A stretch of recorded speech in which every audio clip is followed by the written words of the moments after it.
El factor de rigidez, estamos hablando de un pórtico. En este pórtico tenemos elementos articulados y bueno, la parte superior sí vamos a encontrar una rigidez. Este factor de rigidez relativa nos permite determinar más o menos la condición de la esbeltez del pórtico, ¿no? De cada elemento vertical. ¿No? Esta es una derivación de lo que es los momentos mediante los métodos de pendiente y flexión, desarrollado por Yi y Wang en el 2002.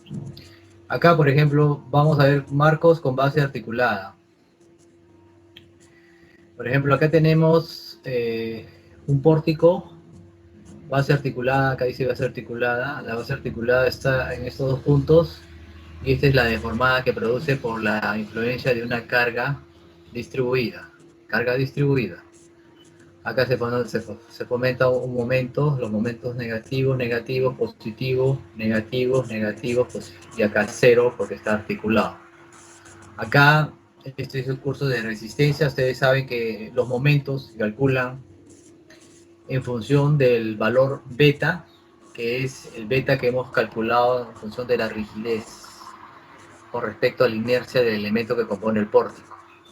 Entonces este factor beta se incorpora dentro de la fórmula para calcular el momento. Por ejemplo, en el examen yo le puedo poner un pórtico, ¿no? Con las características del pórtico, sus inercias, o en todo caso también se le puede pedir, ustedes ya deben tener los ábacos de perfiles en sistema internacional y en sistema americano inglés. Eso voy a permitirles que ustedes usen en el examen, ¿no? Esos dos,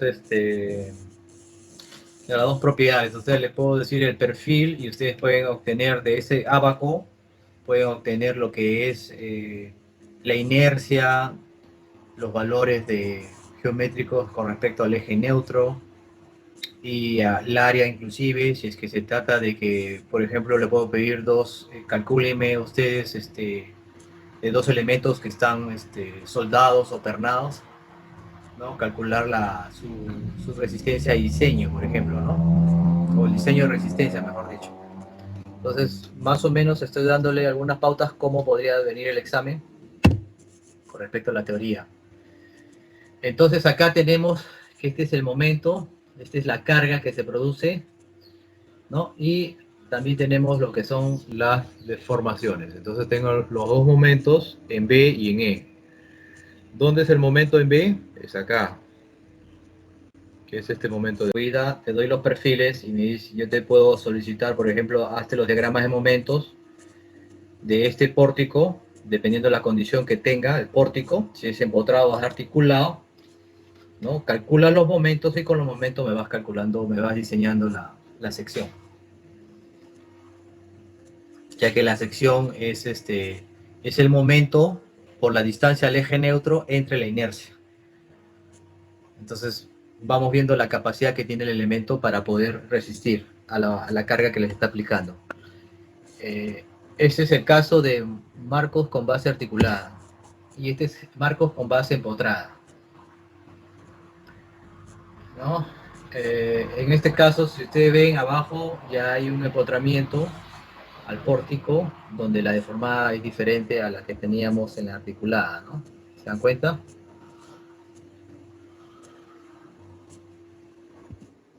Y acá tenemos un punto de inflexión, ¿no? Que pasamos del momento positivo a momento negativo. Momento positivo, momento negativo. Momento positivo, momentos negativos. Entonces igual también dependiendo de la condición del pórtico y el perfil, bueno, acá tenemos valores de momentos en B y en E. ¿Cuál es B? Este es el momento en B, este es el momento en E. ¿Correcto? Tenemos la deformada, que está en función de beta y del modo de elasticidad. Entonces, en el examen puede venir esos datos, donde se le da el tipo de acero y el modo de elasticidad, lo que compone el elemento, ¿no?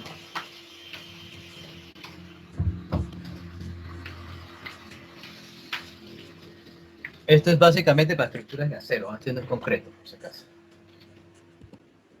Pero tiene mucho el concepto, ¿no? De lo que es. Acá vemos, por ejemplo, estructuras de cubiertas, pero con un desplazamiento. Este es debido, si se dan cuenta, este es por la carga distribuida, ¿no? Este es por la carga distribuida. Y esto es por el desplazamiento.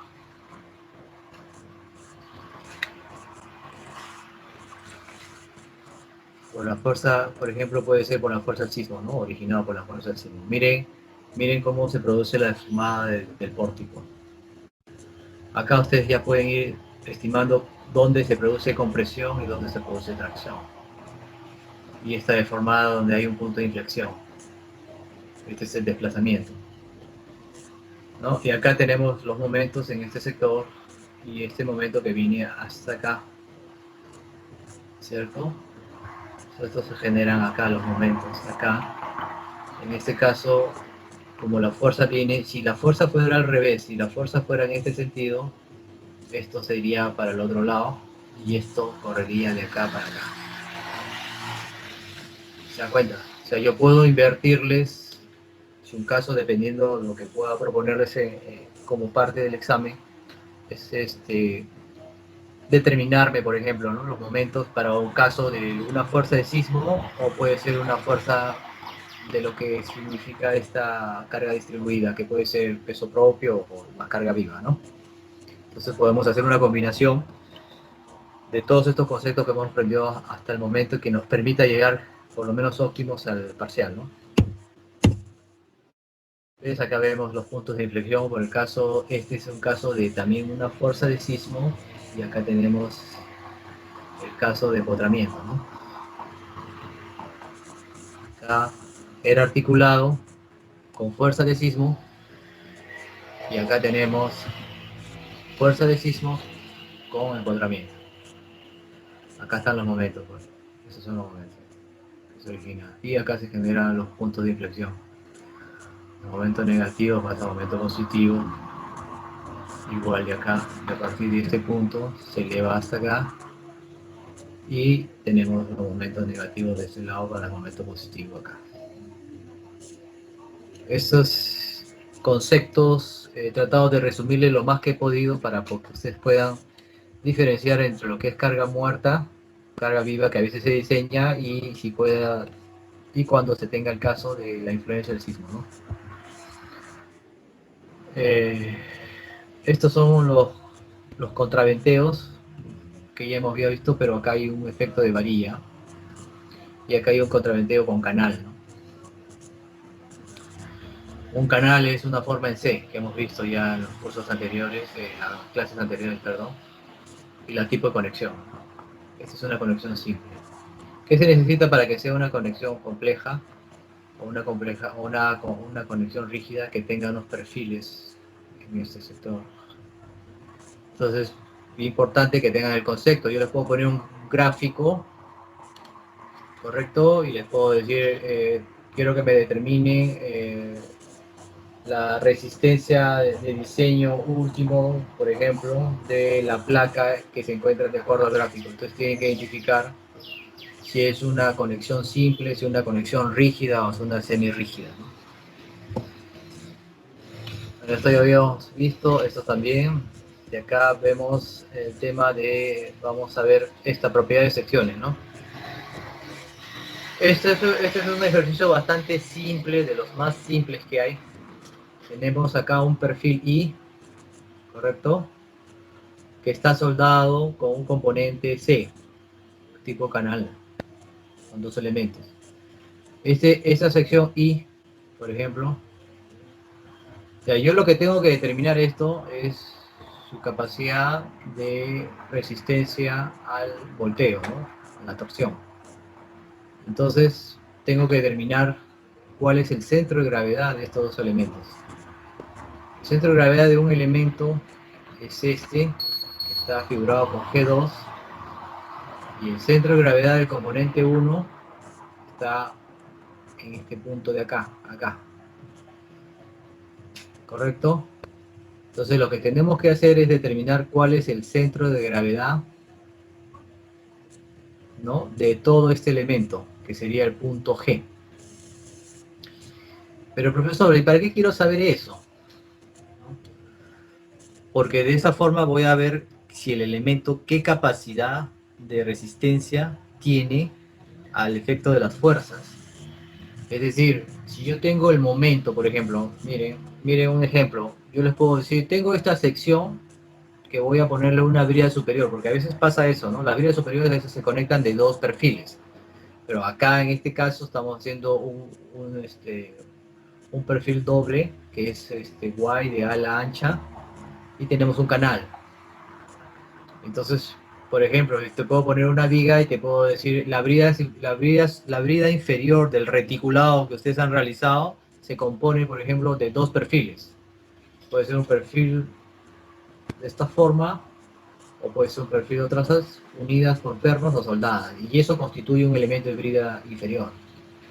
A ver, vamos a ver si podemos hacer un...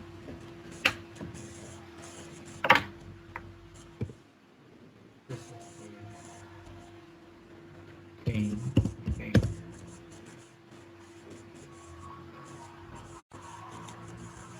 Entonces, la idea de esto es conseguir cuál es el centro de gravedad de estos dos componentes, de tal manera que cuando yo aplique, ¿no? A ver, vamos a ver esto de acá.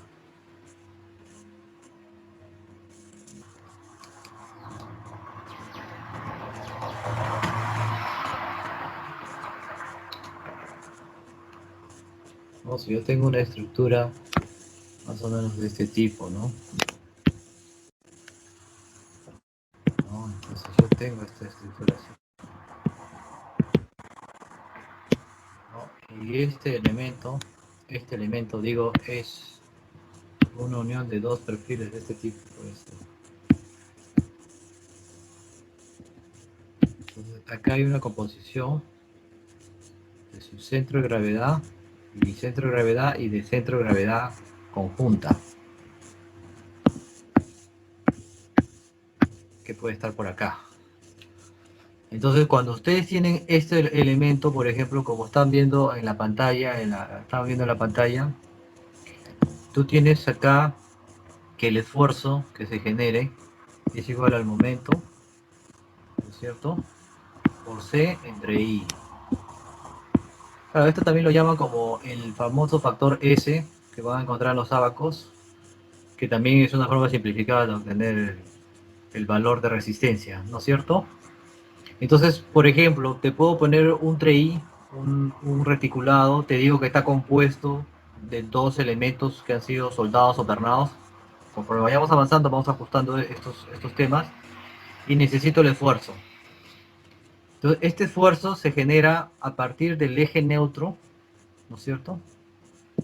Si tenemos un elemento así, por ejemplo, si tenemos el eje neutro, sabemos cuál está en compresión y cuál está en tracción.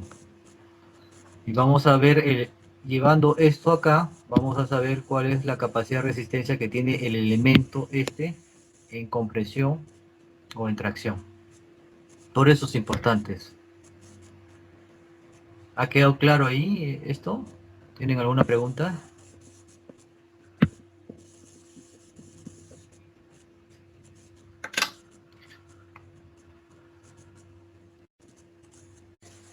Entonces seguimos con y bueno, acá tenemos las propiedades de las secciones, ¿no? Acá te dan el área, la suma de áreas y lo que es la distancia al eje neutro de cada elemento, ¿no? Si yo tengo un elemento compuesto de varias secciones, vamos a ver.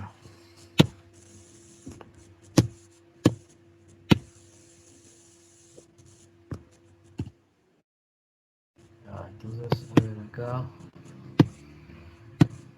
Vamos a ver, por ejemplo, si yo tengo, por ejemplo, ¿no?, una viga de este tipo, ¿no? Está compuesta de este elemento, está compuesto de esto, está compuesto de esto. Entonces ahí estamos obteniendo la suma de áreas.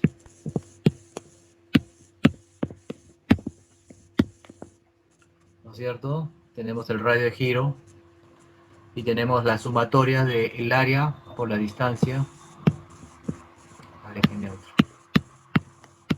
Por ejemplo, una pregunta en el examen puede ser eso, ¿no? Te puedo dar, como hemos visto hace un momento, ¿no? Te doy, por ejemplo, como vamos a ver también ahorita, te doy, por ejemplo, un elemento acá, ¿no? Un elemento de tracción, pero este elemento viene de, por ejemplo, ¿no?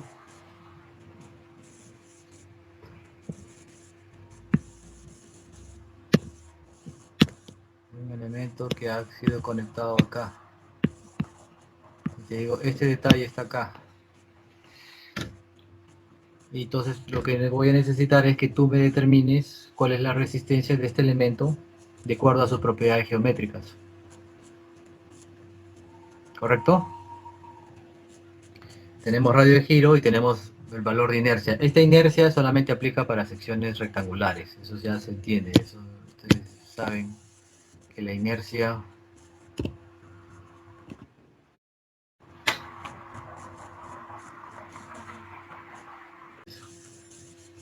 Entonces, ahí tenemos ya las propiedades de las secciones que ustedes van a llevar. No hay problema si pueden llevar ustedes estos apuntes al examen, ¿no?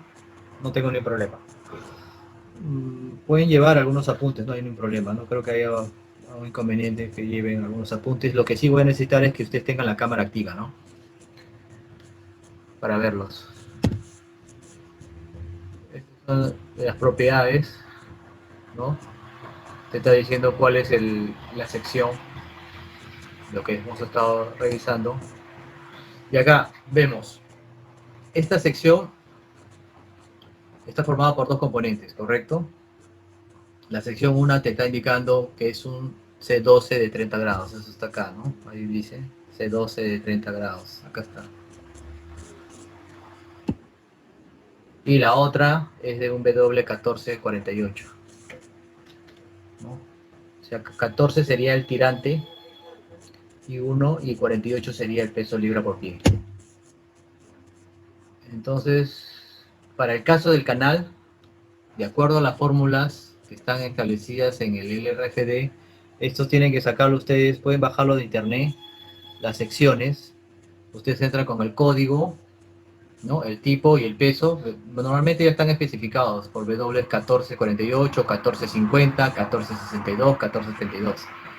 Y todas esas propiedades que están indicadas en el ábaco son incluidas acá, se indican cuáles son la información que yo necesito. Necesito el área, ¿no? El área de la sección C, ¿no? Su espesor. Necesitamos la distancia al eje neutro, sus inercias con respecto al eje X, Y, ¿no? Para ver cuál es la zona más desfavorable, ¿no? Eso es importante, ¿no? Y la distancia al eje neutro. Igual sucede con este elemento. O sea, estos resultados son obtenidos de las tablas de dimensionamiento que normalmente los proponen los fabricantes, ¿no? Eso lo pueden conseguir para el examen. También va a estar permitido llevar esas dimensiones, ¿no?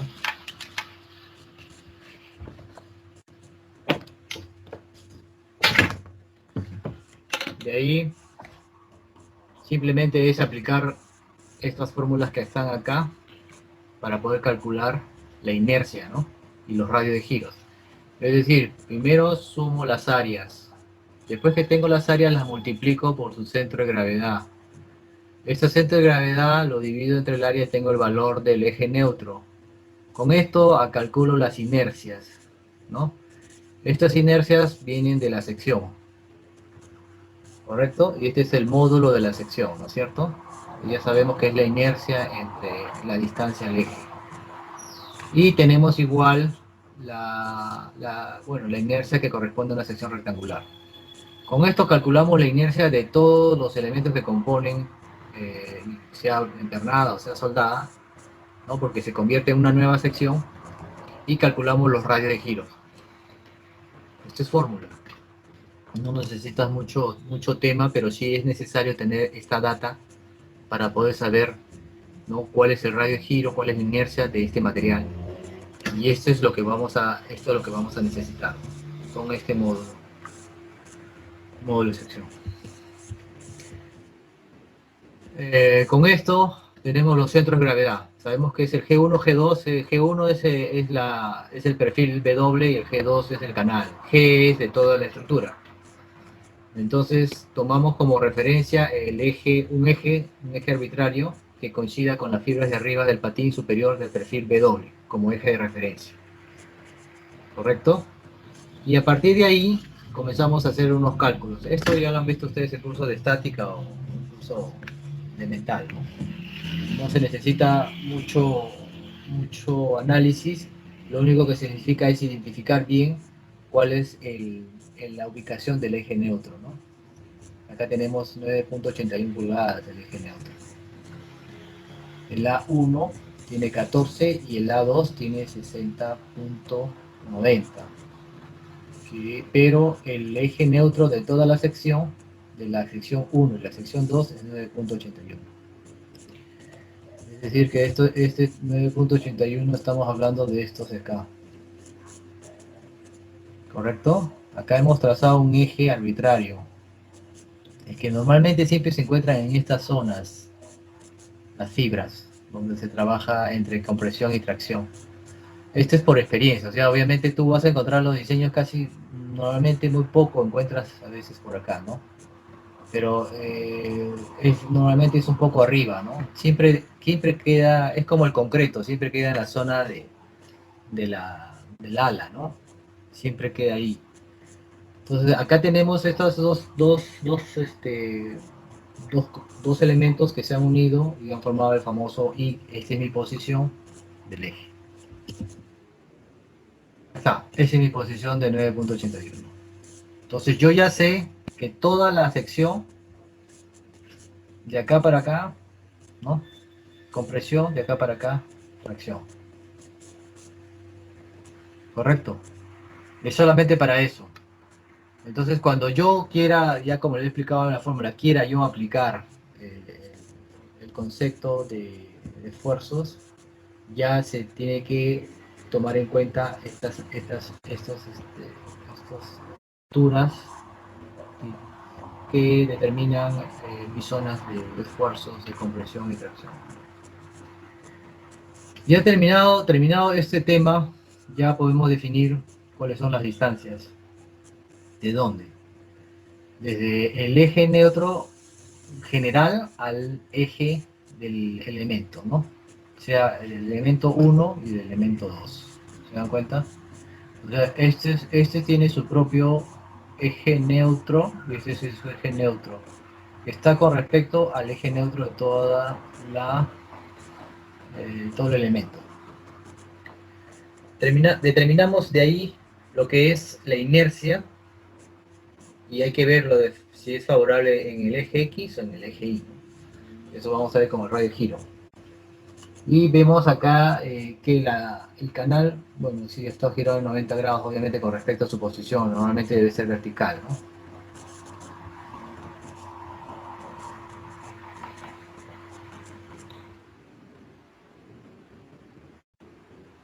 Claro, su posición es esta, ¿no? Entonces ha girado 90 grados. Ese canal está girado 90 grados.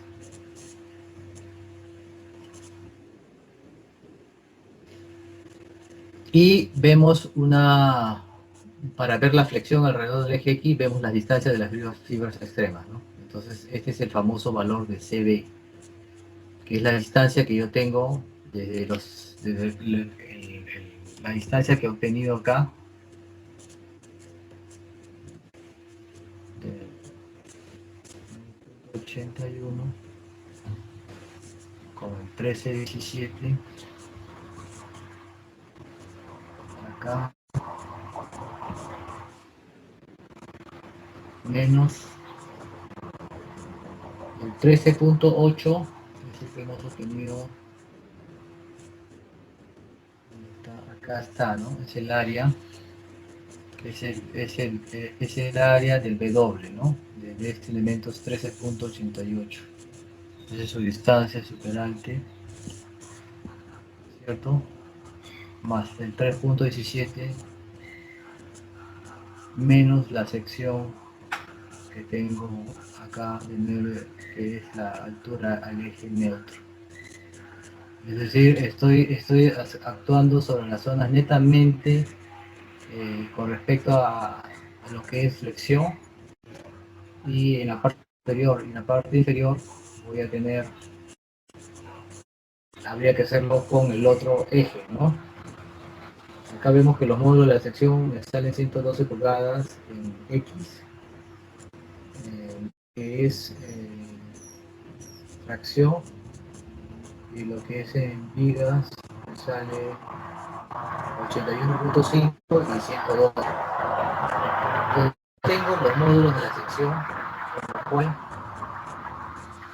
ya puedo aplicar los esfuerzos, verificar en función de las condiciones geométricas o las propiedades de la sección, los esfuerzos que se van a generar en un elemento, ¿no?, específico. Por ejemplo, que puede ser este de acá,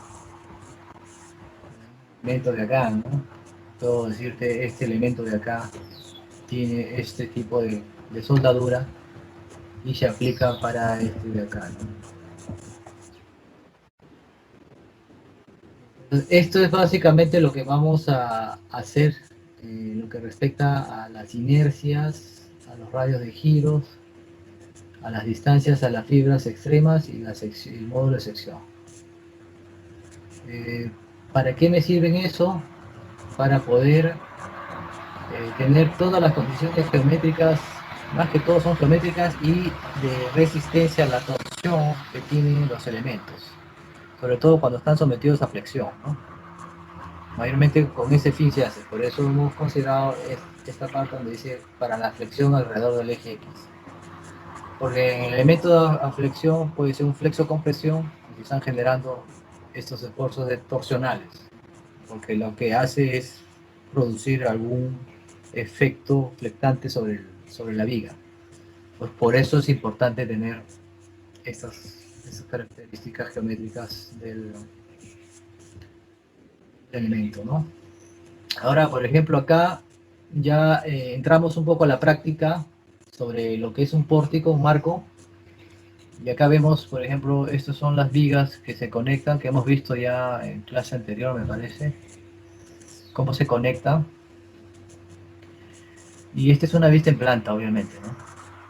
Y este es un levantamiento de sección. A ver, acá se puede visualizar la losa. Acá hay un muro, que es un muro que actúa como rigidizador. Acá tenemos la columna, y acá tenemos las vigas de extremo, vigas de piso, y acá son las traves de piso. Son las vigas traves, también conocidas como transom, ¿no?, o transversales. Acá tenemos las áreas tributarias, ¿no? Como yo, si quiero diseñar este elemento, por ejemplo, esta viga o esta columna, ¿cuál es el aporte que se hace según las normas del RFD? Normalmente sacamos la mitad, la mitad, la mitad. No siempre es así. Va a depender de la posición de la columna y de la viga. Por eso es importante que ustedes sepan cargar qué tipo de fuerzas están actuando sobre el elemento, sea una columna intermedia, sea una columna extremo, sea una viga de una trave, o puede ser una viga de piso. Y acá, por ejemplo, ¿no? Mire, por ejemplo, para este elemento, ¿no?, ya está, él está determinando acá, estas son vigas de piso. Se dan cuenta que tienen mayor longitud que las vigas, las traves, que son las perimetrales, estas de acá. Esta viga, esta de acá y esta viga de acá, ¿correcto? El espaciamiento es este, y acá hay una trave interior, ¿no? Acá hay una trave perimetral, acá hay una columna, una esquina y una columna, es otra columna, Esta es otra viga perimetral. Esta viga perimetral también sería una viga de piso, ¿no? Lo que pasa es que esta viga de piso está en medio de toda un área. Este es el perimetral y esta es la del medio, ¿no? Y acá, por ejemplo, si yo voy a analizar esta de acá, me manda a mí una sección. ¿Qué sección es? Sección AA. Esta sección A es la sección que tú miras desde este ángulo de acá. Acá está, ¿ves? La sección. ¿Ok? Entonces, cuando tú miras desde esta posición, tú tienes esta sección. O sea, se supone que acá está la losa a nivel de piso y acá están los elementos ductos de ventilación. Y la viga, la trave, se encuentra en medio. Se encuentra en medio con se puede decir, una rigidez media, ¿no? Porque no veo bien el perfil acá. Pero esta es la forma, por ejemplo, de poder analizar esta viga, por ejemplo, ¿no? Esta viga de acá tiene un aporte de esto más esta área de acá. ¿Correcto? Entonces, hasta acá vemos de que la losa tiene unas baldosas, ¿no? Tiene unas baldosas como tipo dientes que son de aluminio y se ponen pernadas. Sobre eso se echa la losa de concreto o se echa un falso piso y ahí se le coloca la mayoría. Esa es una cuestión muy típica para estructuras metálicas.